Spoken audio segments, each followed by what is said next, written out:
அனைவருக்கும் வணக்கம். இது உங்கள் சாதி மீடியா. நான் உங்கள் சந்தோஷம். 1991 திமுக ஆட்சி டிஸ்மிஸ். ஆட்சியை கலைத்தது யார்? வேலுச்சாமி சொல்லும் பொய். இதோ கலைஞர் சொல்கிறார். இதுதான் இன்றைய தலைப்பு. 1984 பிரதமராக இருந்த இந்திரா காந்தி அவர்கள் அவருடைய மெய்ப்பாதுகாவலர்களால் சுட்டுக் கொல்லப்பட்டார். அந்த சூழலில் விமான பைலட்டாக இருந்த ராஜீவ்காந்தி பிரதமர் பொறுப்பை ஏற்றார்.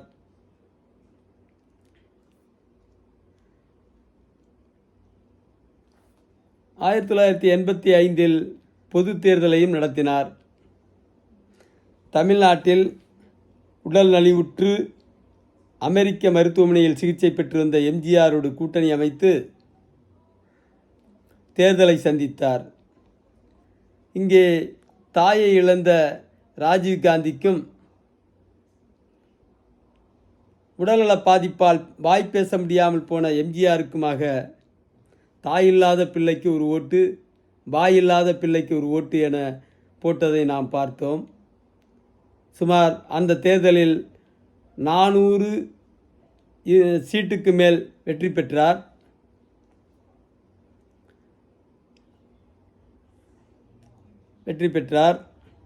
அவருடைய அமைச்சரவையில் நிதி அமைச்சராக விபி சிங் நியமிக்கப்பட்டார். விபி சிங் என்கிற விஸ்வநாத் பிரதாப் சிங். அவர் வெறுமனே பணியில் இல்லாமல் இன்றைக்கு இருக்கிற நிர்மலா சீதாராமன் அவர்கள் 40 லட்சம் கோடிக்கு நிதிநிலை அறிக்கை தாக்கல் செய்கிறார். தமிழ்நாட்டில் இருக்கிற நிதியை எல்லாம் சுரண்டி, வரியை விதித்து நிதியை சுரண்டி வட இந்தியாவில் கொண்டு போய் ஊபி, பீகார் போன்ற மாநிலங்களில் கொட்டுகிறார்.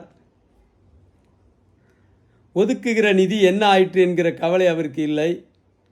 அத்தனை திட்டங்களிலும் ஊழல். பிரதமர் மோடியே சொல்கிறார் ராஜீவ்காந்தி ஆட்சி காலத்தில் 85% ஊழல் என்று. அதே ஊழல் தான் இன்றைய பாஜக ஆட்சியிலும் 85% ஊழல் தான். அதை பற்றி அவருக்கு கவலை இல்லை. வெங்காயம் விலை உயர்ந்து விட்டதே என்று ஒரு நிருபர் நிர்மலாவிடம் கேட்டால், நான் வெங்காயம், வெள்ளை பூண்டு சாப்பிடுவதில்லை என்கிறார். நீங்கள் சாப்பிடுவதை யார் கேட்கிறார்கள்? நாட்டு மக்களின் நிலை. வெங்காயம் எல்லா வீடுகளிலும் பயன்படுத்தப்படுகிற ஒரு பொருள். அதை கேட்டால் அவருடைய பதில் வேறு விதமாக இருக்கிறது. இப்படிப்பட்ட நிதியமைச்சர் இந்த காலத்தில் அன்றைக்கு இருந்த நிதியமைச்சர் விபி சிங் பட்ஜெட்டை தாக்கல் செய்து நிதியை ஒதுக்கிவிட்டு அந்த நிதியெல்லாம் ஒழுங்காக போகிறதா என கவனிக்க துவங்கினார். அப்படி பார்க்கிற போதுதான் ஏராளமான ஓட்டைகள், சந்து பொந்துகளில் நிதி போய்கொண்டிருப்பதை கவனித்தார். அதை தடுக்க முயன்றதால் மந்திரி சபையில் பிரச்சனை ஏற்பட்டது. உடனே ராஜீவ்காந்தி தலையிட்டு அவரை இராணுவ மந்திரியாக மாற்றினார். இராணுவ மந்திரி என்றால் ஒரு டம்மி மாதிரி தான். பெரிதாக அங்கே அதிக வேலை இருக்காது, ஊழலுக்கும் வேலை இருக்காது. ஆனால் இவர் போன நேரம் அங்கேயும் போய் தோண்டி பார்த்தார். போபர்ஸ் பீரங்கி வாங்கியதில் ஊழல். அதை வெளியே எடுத்தார். வெளியே எடுக்கும்போது தான் அங்கே ஒரு பெரிய புதையலே சிக்கியது. போபர்ஸில் பீரங்கி வாங்கியதில் சோனியா காந்தி அவர்களின் குடும்பத்தின் தலையீடு அதில் இருந்ததை அவர் கண்டறிந்தார். சோனியா என்றவுடன் இன்னொரு விடயத்தையும் சொல்ல வேண்டும். சோனியா காந்தியின் இத்தாலி நாட்டில் அங்கே எதிர்க்கட்சி மந்திரிகள், முன்னாள் மந்திரிகள் பெரும்பாலானவர்கள் சிறையில் தான் இருப்பார்கள் ஊழல் வழக்குகளில். அவ்வளவு ஊழலுக்கு பெயர் பெற்றது அந்த காலத்தில். இதை தனது புத்தகத்தில் முரசொலி மாறன் அவர்கள் குறிப்பிட்டிருக்கிறார்கள். அவ்வளவு ஊழல் நிறைந்த நாடு. அந்த ஊழல் நாட்டிலிருந்து வந்த சோனியா, அவருடைய குடும்ப உறவினர் குவாத்ரோஜி ஆகியோர் போபர்ஸ் நிறுவனத்துடன் பேரம் பேசி 64 கோடி அளவிற்கு அன்றைய மதிப்பு கமிஷன் பெற்றார்கள் என்கிற தகவல் வெளிவந்தது. இதை பேசியவுடன் பிரச்சனை வளர்ந்தது. ராஜீவ்காந்தி விபி சிங் இடையே விரிசல் ஏற்பட்டது. விபி சிங் வெளியேறினார். அவர் எதிர்க்கட்சியில் இருந்த ஜனதா உள்ளிட்ட கட்சிகளோடு இணைந்து செயல்பட துவங்கினார். போபர்ஸ் பிரச்சனையால் ராஜீவ்காந்திக்கு பெரும் பிரச்சனை சிக்கல் ஏற்பட்டது. அந்த சிக்கலை மறைக்க அவர் ஈழப் பிரச்சனையில் தலையிட்டார்.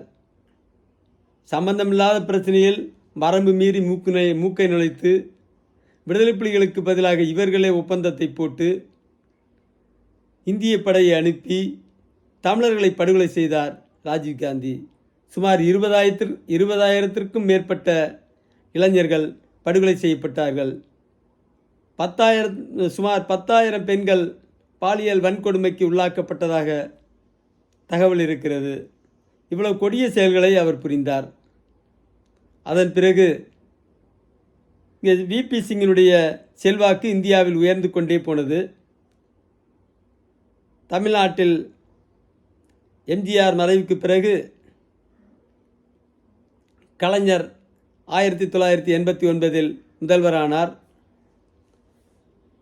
அதன் பிறகு தேசிய முன்னணியின் துவக்க விழாவும் 50 விழாவும் சென்னையில் நடந்தது. அந்த தேசிய முன்னணியின் தலைவராக NT ராமராவ் இருந்தார்.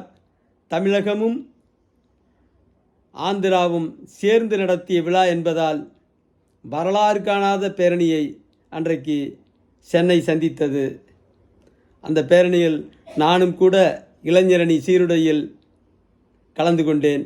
அன்றைக்கு ஒன்றிய இளைஞரணி செயல்பாட்டில் இல்லாத காலம். அதன் பிறகு 90இல்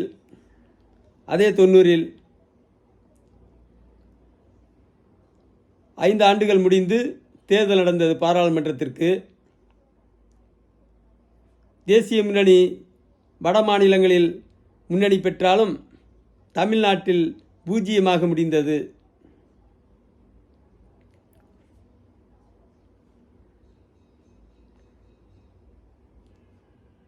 தமிழ்நாட்டில் அண்ணன் வைகோ சிவகாசியில் போட்டியிட்டு தோற்று போனார்.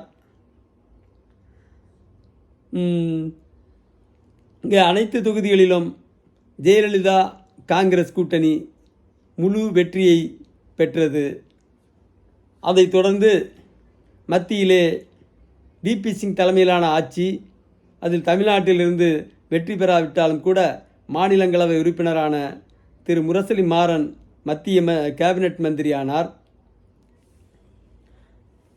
விபி சிங் வந்து செய்திட்ட ஒரு மகத்தான செயல்களில் மண்டல் கமிஷன் அறிக்கையை ஏற்கனவே கிடப்பில் போடப்பட்டிருந்த இந்திரா காந்தி காலத்தில் இருந்து கிடப்பில் போடப்பட்டிருந்த மண்டல் கமிஷன் அறிக்கையை நடைமுறைப்படுத்தினார்.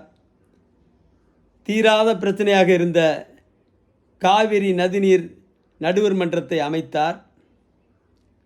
அந்த சூழலில் கோபமான பாஜக ராமர் கோவில் கட்டப்போகிறேன் என்று அத்வானி அவர்கள் தலைமையில் ரத யாத்திரை நடத்தினார். இங்கே தென்னகத்திலெல்லாம் பேரணியை முடித்துக்கொண்டு யாத்திரையை முடித்துக்கொண்டு பீகாருக்குள் நுழையும் போது பீகார் முதல்வராக இருந்த லல்லு பிரசாத் யாதவ் அவரை கைது செய்தார். விளைவு உடனடியாக பாரதிய ஜனதா ஆதரவில் ஆட்சி நடத்தி கொண்டிருந்த விபி சிங் ஆட்சி கவிழ்ந்தது. ஆதரவை வாபஸ் பெற்றார்கள். விபி சிங் ஆட்சி கவிழ்ந்தது. எதிர்க்கட்சியில் இருந்த ராஜீவ்காந்தி என்ன செய்தார்? 200க்கும் மேற்பட்ட உறுப்பினர்களை வைத்திருந்தார் ராஜீவ்காந்தி. ஆட்சி அமைக்கும் தகுதி இல்லை. ஆனாலும் விபி சிங்கின் ஜனதா தளம் கட்சியிலிருந்து ஒரு 60 பேரை, சந்திரசேகர், சுப்பிரமணிய சாமி உள்ளிட்ட ஒரு 60 பேரை உருவி சந்திரசேகரை பிரதமராக்கினார். அதன் பிறகு ஜெயலலிதா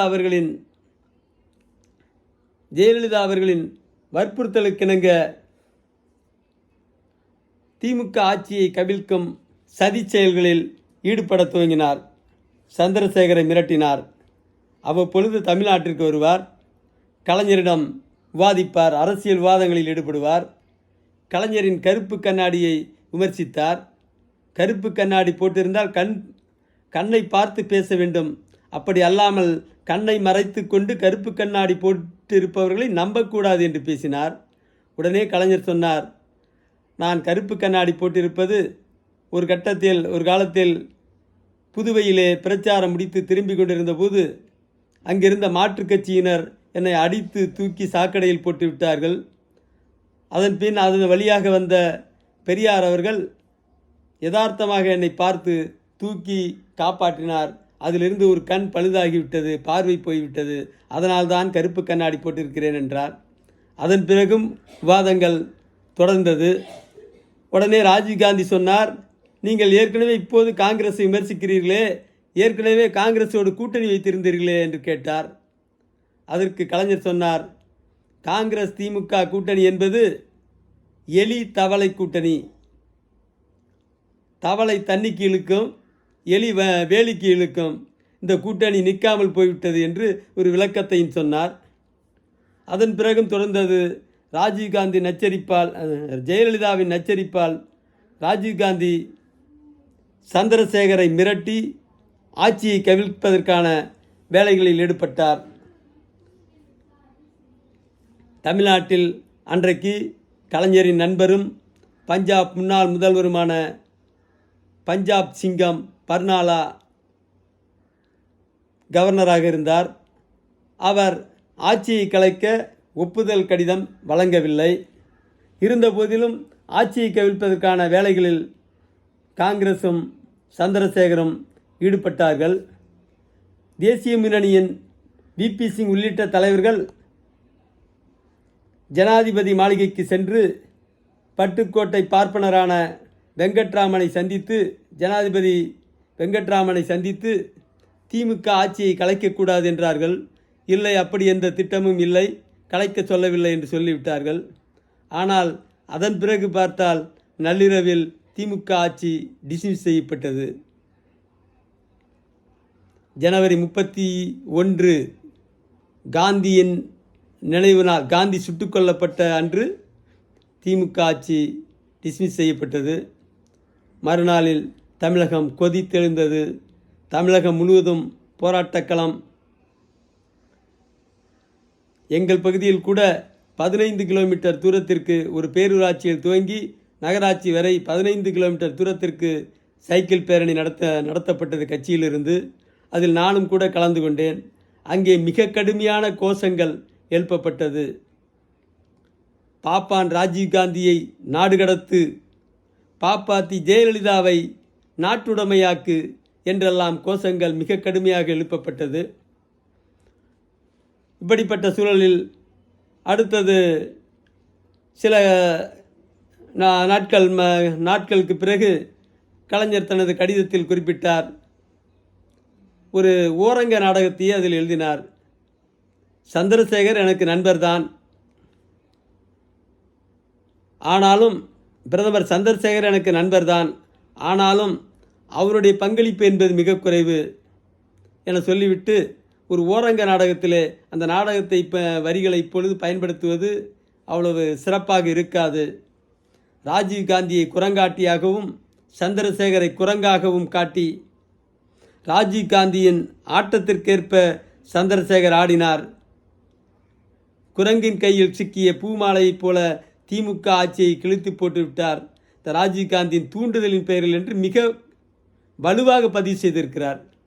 ஆனால் இன்றைக்கு திருச்சி வேலுசாமி அவர்கள் சொல்கிறார், சுப்பிரமணிய சாமியின் துணையோடு நடராஜனும் நானும் தான் சேர்ந்து திமுக ஆட்சியை கலைத்தோம் என்று தம்பட்டம் அடித்துக் கொள்கிறார்.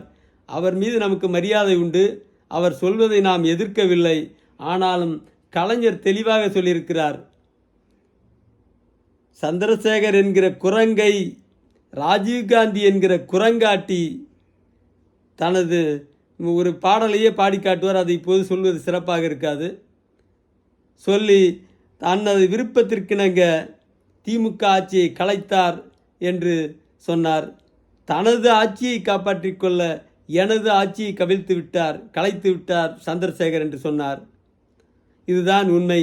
திமுக ஆட்சியை கலைத்தது ராஜீவ்காந்தியை அல்லாமல் சந்திரசேகர் அல்லது சுப்பிரமணிய சாமி அல்லது நடராஜனும் திருச்சி வேலுசாமியும் என்று சொல்வதை எம்மால் ஏற்றுக்கொள்ள முடியாது. ஆனால் திருச்சி வேலுசாமி முயற்சி எடுத்திருக்கலாம். ஆனாலும் அவருடைய கருத்துக்களை நாம் எதிர்க்கவில்லை. நாம் கலைஞர் சொன்ன கருத்துக்களை இங்கே கொண்டு வந்திருக்கிறோமே தவிர திருச்சி வேலுசாமியின் கருத்தை எதிர்க்க வேண்டும் என்கிற நோக்கம் எதுவும் நமக்கு இல்லை. அதன் பிறகு சந்திரசேகர் ஆட்சியையும் கவிழ்த்து விட்டார் ராஜீவ்காந்தி. நன்றி, வணக்கம்.